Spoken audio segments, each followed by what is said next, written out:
lovely people, and welcome back to another episode of the Bogan Gooner Breakdown. We're here today to discuss Arsenal's defeat at Man City. We will get into that, but that's not what I want to talk about most. There's some other stuff I'd like to discuss, mainly just the direction of this club. What I think we should look to do, and but to briefly touch on the game, guys. Obviously, the game ended City 5, Arsenal 0.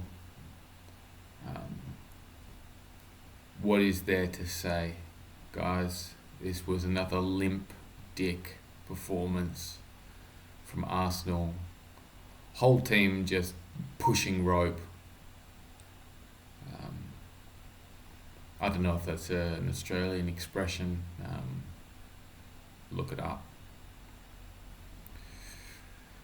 The problem with this team is that the young players are the best players in the team, and you can't be relying on young players to dig you out of everything, guys. The way that young players excel is by having a group of experienced professionals guiding them into their career. Fabregas talked about coming up with legends around him. Our young players aren't coming up with legends around them at all, guys. I think that's fairly fucking obvious to see. Our senior players clearly aren't good enough. It's a big problem. That performance of our back line,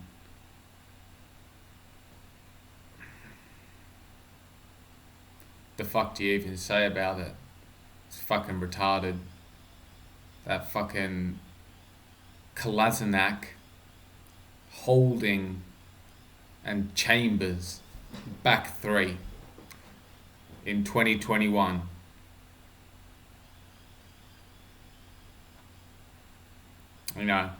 And you look at some of the clown college stuff that those fucking dickheads do, and it almost makes you feel bad for Arteta until you realise that Kolasinac is playing a game because we've got Saliba out on loan, and we sold Mavropanos, I don't know how to pronounce that dickhead's name.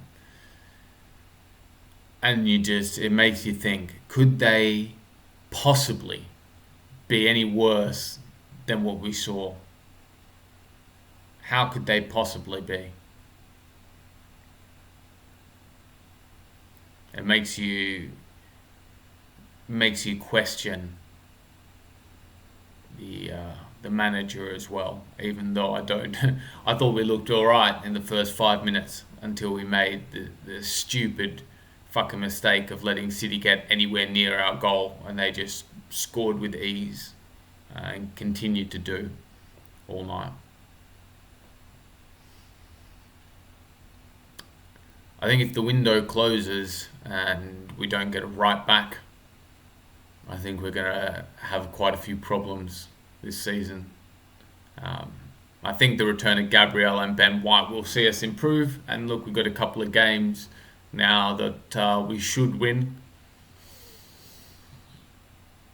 But it's looking pretty fucking dire at the moment. Looking pretty fucking dire. So, what do we do to fix it? I guess is the obvious question. Now, I'm certainly not the smartest bloke around,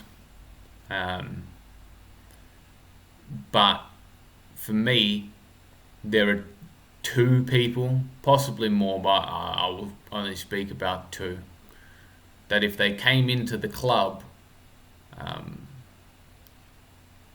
I would feel confident that Arsenal would get out of this mess without completely revamping the entire structure of the club. Two people that I think could be brought in under Kronke that would make this club function properly again, or one of them would make it function properly again. I think the other would probably win us some stuff. So the first person that I think would do that is Antonio Conte. I think if we were to have Conte announced as our manager, I would confidently say that Arsenal will win something on a short time scale.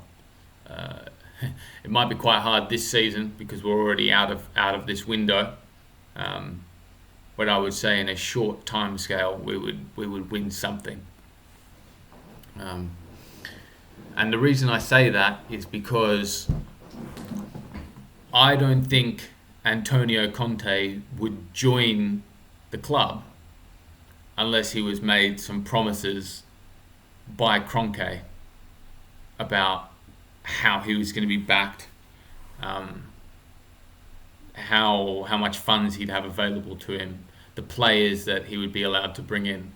See, I don't think he would join unless those assurances were made. So that's why if he did join the club, I would be confident knowing that he wouldn't have joined without those assurances. Now we've all seen what Conte's done at Inter. Joined in 2019, won the league in 20 and 21. We saw what he did at Chelsea. He came in with that group of managers there, and I remember that first year.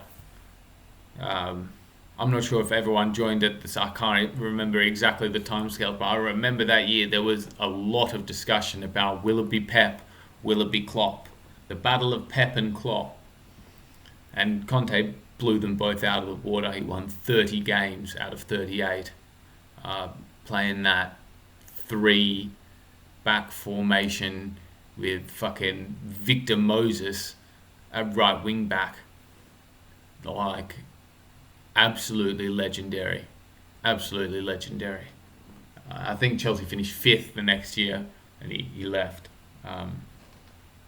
But that is something that has always stuck with me about Conte. He will go somewhere and just win. Everything might fall apart after he leaves, but he will go somewhere and win. And he won't go somewhere if he doesn't think he's going to get what he wants, which is why he told Spurs to fuck off. You know? Had that discussion with Levy, reportedly, and didn't get the assurances he wanted and said, nah, well, fuck you then, I'm not taking the job. So that's the first person that if they came into the club, I'd be confident that we could do something. Now, this second person is someone who I think could legitimately fix the club. I don't know if we could get them to come. I think they're now just recently got a job. But it's someone that if they came in, I would be confident that even under Kronke, we could completely turn around Arsenal's situation. Right? And that person is Ralph Rangnick. So I'm not sure how many Arsenal fans are familiar with Rangnick. He should be a popular name. He's done a lot in football, a lot of coaches are very influenced by him and his gegenpressing style. Tuchel, Klopp, Marco Rose, Nagelsmann. These are all coaches who say that they've taken inspiration from him.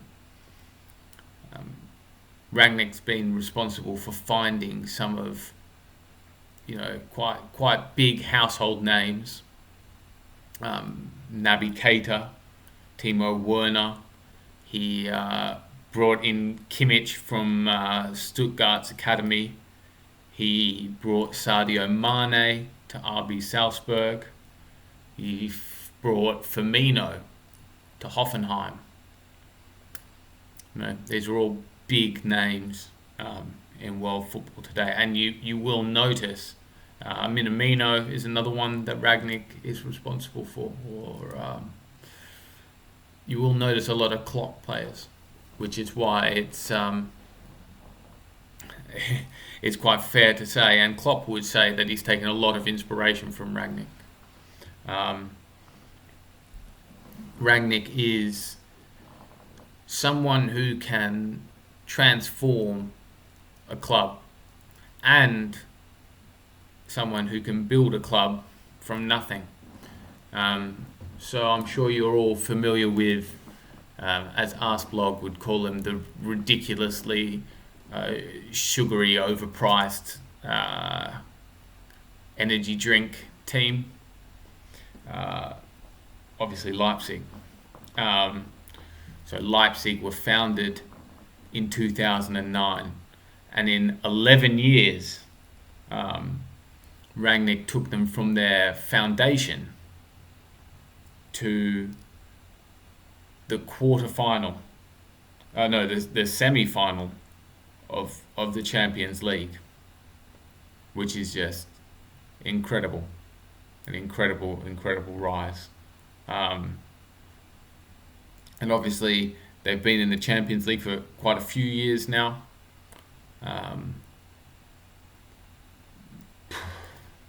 What is there to say? What is there to say other than he was instrumental in the way that they came up? He was at Hanover in 2001 to 2004, got them promoted to the Bundesliga. He took Hoffenheim from the third tier of German football to the Bundesliga in 2008. He's managed Schalke at a couple of different points. I think he did quite well in the Champions League, but didn't win anything. But he's someone that if he came in, I would be confident that he would be able to restructure the club in a way that actually made it sustainable. I don't know whether it would be better to bring him in as a manager or a director of football or what position. But if he came in, I would feel confident. As it stands, I don't feel confident with Arteta. And I don't feel confident with Edu. And the hardest thing at all at the moment is that I don't feel confident that our board is going to make any competent decisions. I do think that in the next few years we may see a change of ownership in the club. And all I can say there is that I hope we land on our feet. This has gone on for far too long. And this result against City is just another example of how far Arsenal have fallen. I was watching one of the other Arsenal streams, I think it might have been Turkish, and there was a super chat on that which said, now I can't remember the bloke's name, I'd give him credit if I could, but he said, Ronaldo is coming back to United. Lukaku is coming back to Chelsea.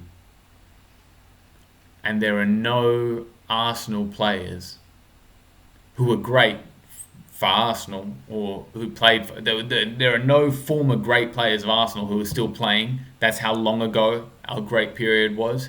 and there are no Arsenal players that have, left the club in recent years that you'd come back and go, wow, what a signing. The one that springs to mind maybe is Gnabry. I'd take Gnabry back, but is there really anybody else? That's how average we've been for a very, very long time. And I don't see it changing, which is pretty depressing at the moment. So we've got the international break. I'll try and do some content about something other than us getting smacked. No goals in 3 games is fucking shit. Let's hope something changes over the international break. If you can, like, comment, subscribe, leave me abusive messages. I'll take anything at the moment just to feel something. I'm just taking the piss, but please like, comment, subscribe, guys. And see you soon.